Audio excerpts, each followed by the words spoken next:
Hello friends, this is Chandrakant and you are most welcome on Akulmek Live. Today matter of discussion is about the investigative journalism and whether the investigative journalism is honest nowadays. To discuss this matter, I will be joined by a very senior eminent speaker from United Kingdom. His name is Mike Bradley and he is the Chief Strategy Officer of ScaleUpArena. So let's welcome him, friends. And before I go to him, I must tell you that we are live. You can send your messages and questions during the show. We will display your name and answer your question right away. So let's welcome Mike Bradley.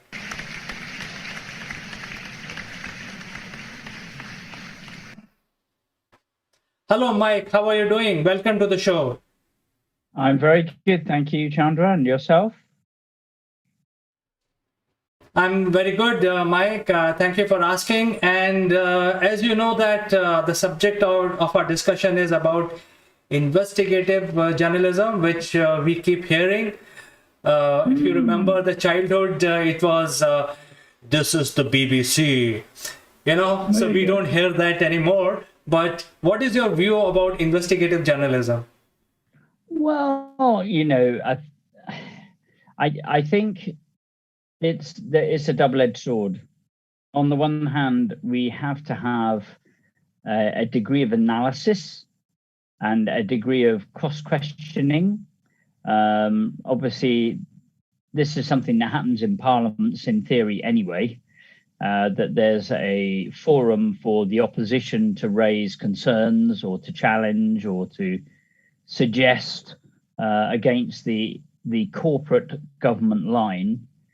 But then there's this rather sort of grey area, in my opinion, which is not only do you have the official opposition, there seems in recent years to become increasingly aggressive, assertive approach in the media, which in some cases can be useful, but in a number of cases, I think has to some extent killed what I would call common sense politics and policies, because you have this challenge, which is when you are in power, when you're a government or you're a cabinet, you have access to all sorts of information, hopefully a lot more information than we population, we media, as to what's really going on. However, journalists are there to actually, I suppose, not there. I think they got three objectives which aren't necessarily in parallel with the national ones. One is they like to make a name for themselves. Two is they like to create a good story. And three is they like to get a big audience. And those three things together don't necessarily make for a balanced approach, and an approach based on the empirical facts of the situation, probably 90% of which we're not aware of, and are maybe even official secrets or information that cannot be made publicly available for some reason. And so the danger is that the population, the population, I'm referring that to ourselves, we make up our minds based upon this perception of what the truth is, which can be skewed positively or negatively by the objectives of the journalists, which aren't necessarily in either the public interest or the government's interest, or even therefore the country's interest. So I think we've got a real challenge. And in terms of the honesty statement, how honest is investigative journalism? Well, I think there's two aspects to that. One is, what is the vested interest of the journalist and their media station? But also, what is the real truth rather than the perceived truth that the media has? And I think it's an extremely grey area that we delve into, and we need to go into it with a relatively skeptical view. I don't know if you agree with that, or any listeners agree with that. Well, Mike, I think I agree with what you're saying, because many times what you see and you report may not be the entire truth, and in the heat of the whole urge of reporting, you actually report. Probably sometimes it is a sort of half-cooked information, and in the name of investigative journalism, you may be releasing some facts which are not the right moment for releasing those things.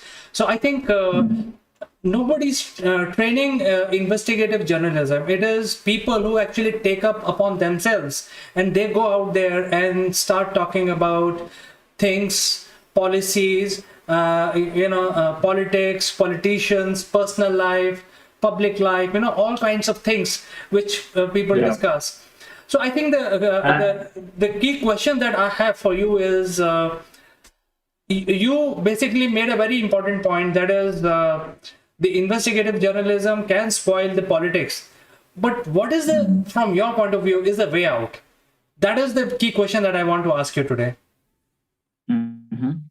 Well, I think the first thing we have to do is educate people properly, i.e., students and young people need to come forward with the view what we're hearing isn't necessarily truth because it's come over the media. What we're hearing is a particular perspective, which we then want to view, one, with a degree of skepticism, and two, if it is true, we need to then go and thoroughly research it before we take a position on it. Because that, I think, starts, like I say, in school children. They need to somehow, and I think this is increasingly a problem, because majority of young people, anything that comes through the screen, they take as being fact. It's more real than reality, because they live on their mobiles. They sort of spend maybe 50 minutes looking at the mobile and 10 minutes in real life. So in any particular hour.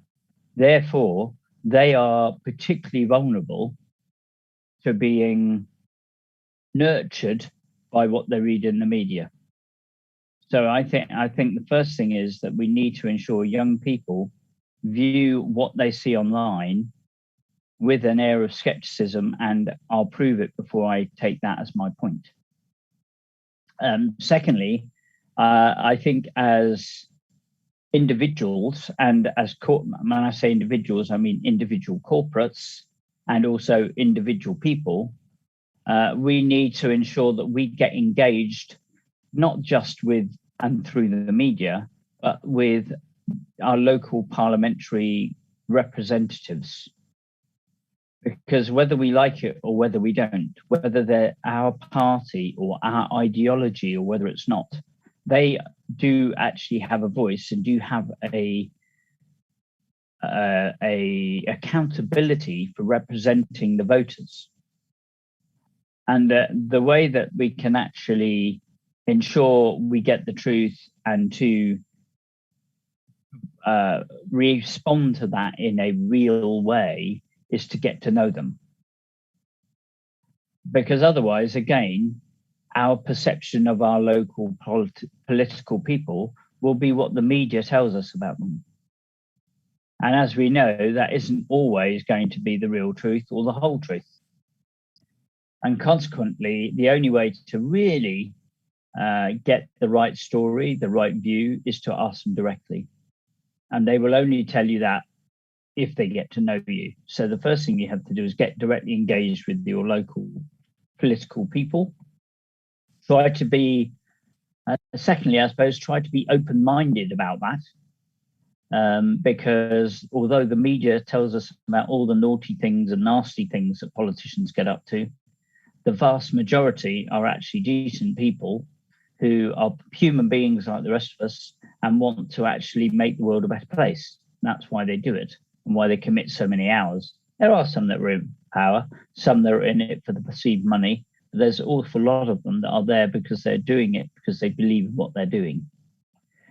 So I think you've got to adopt that open mind until you find out otherwise.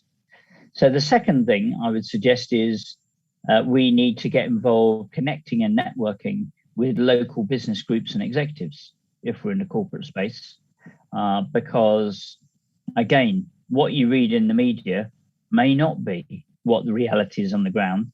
It may represent the biggest brands, or it may represent the biggest niche in that marketplace, but I can guarantee it's not going to properly represent everybody in that particular geography.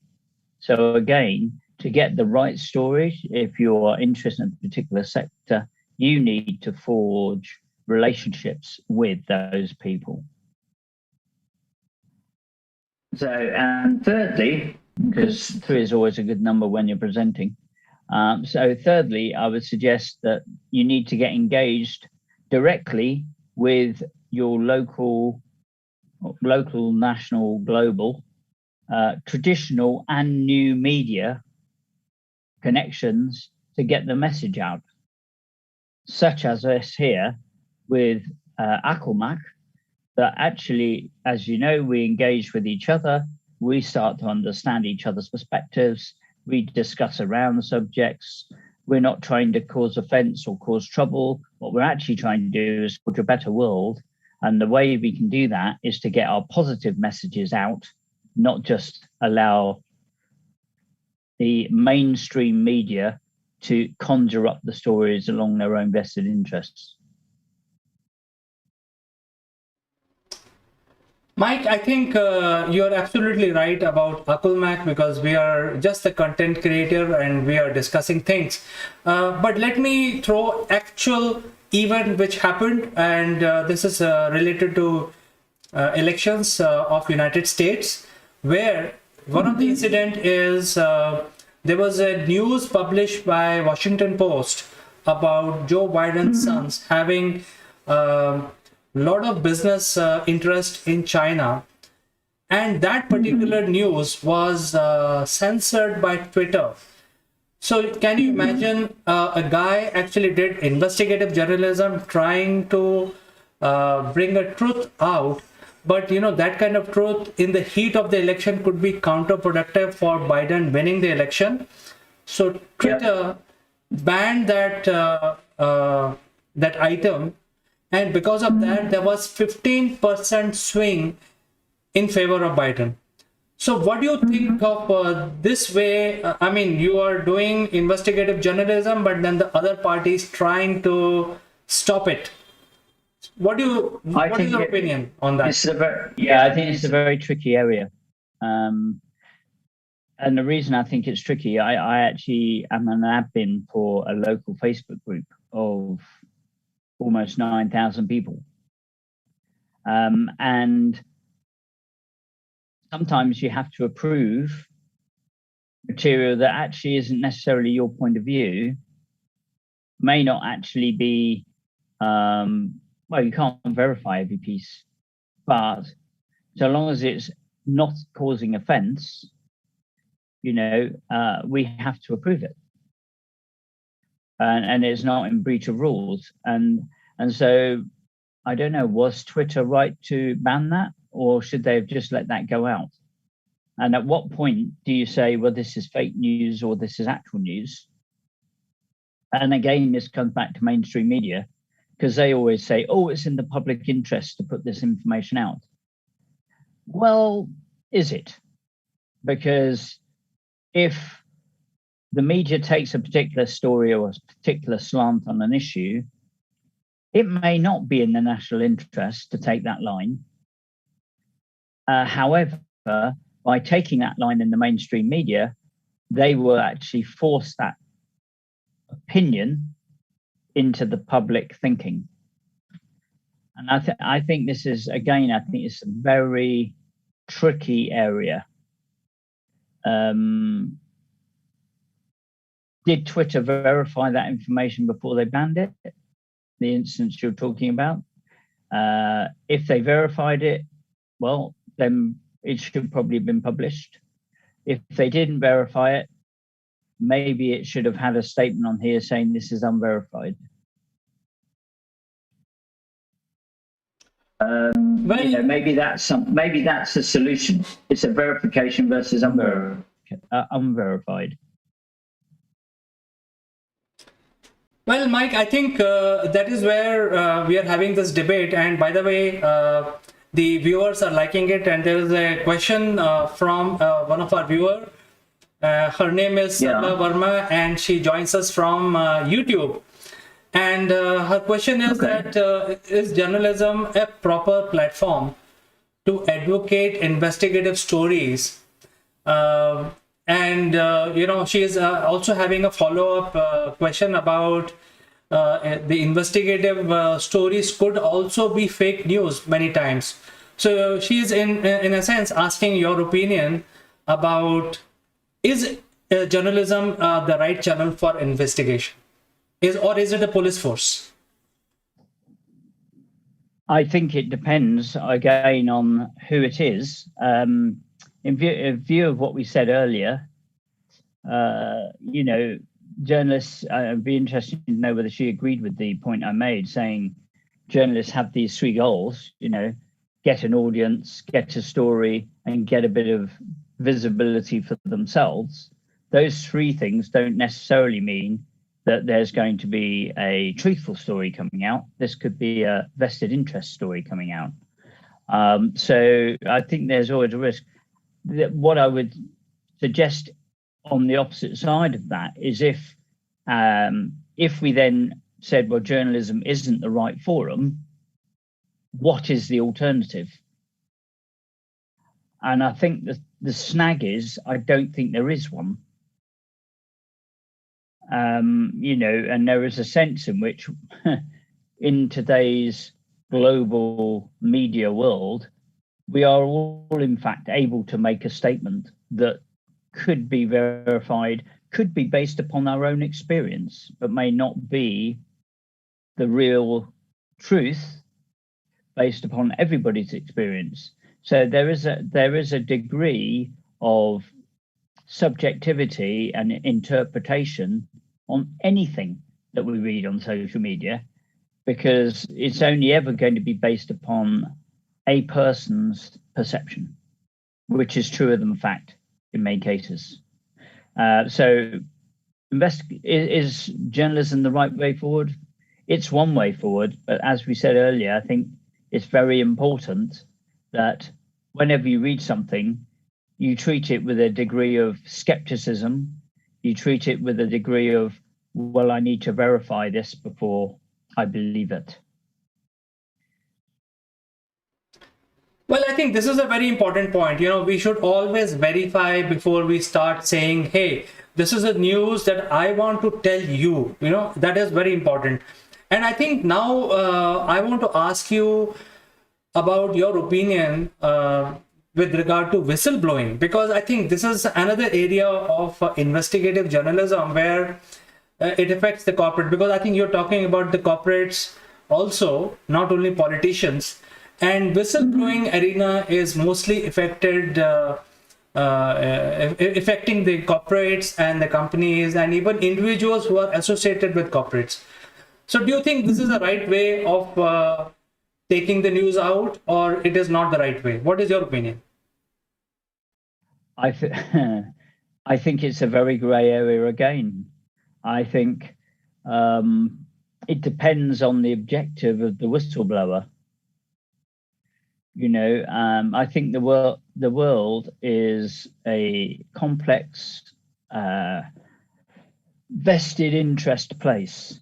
It's not actually 100% good and 100% bad world.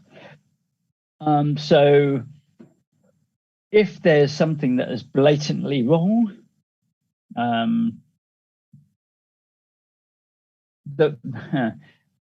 I think if it's injustice, then injustice has to come out. I don't think there's a wrong thing there. And somehow the person who is doing the whistleblowing needs to be protected in that instance. And there is a collective responsibility to ensure that that person is protected as far as possible by doing what they do. In the case of a corporate whistleblower, I think it's even more complex. What is their agenda? How do you know that this person is genuinely wanting to do it because of a decent reason? Do they have some other agenda themselves? Is it power? Is it money? Is it publicity? If it's blatant wrongdoing, then it's about justice again.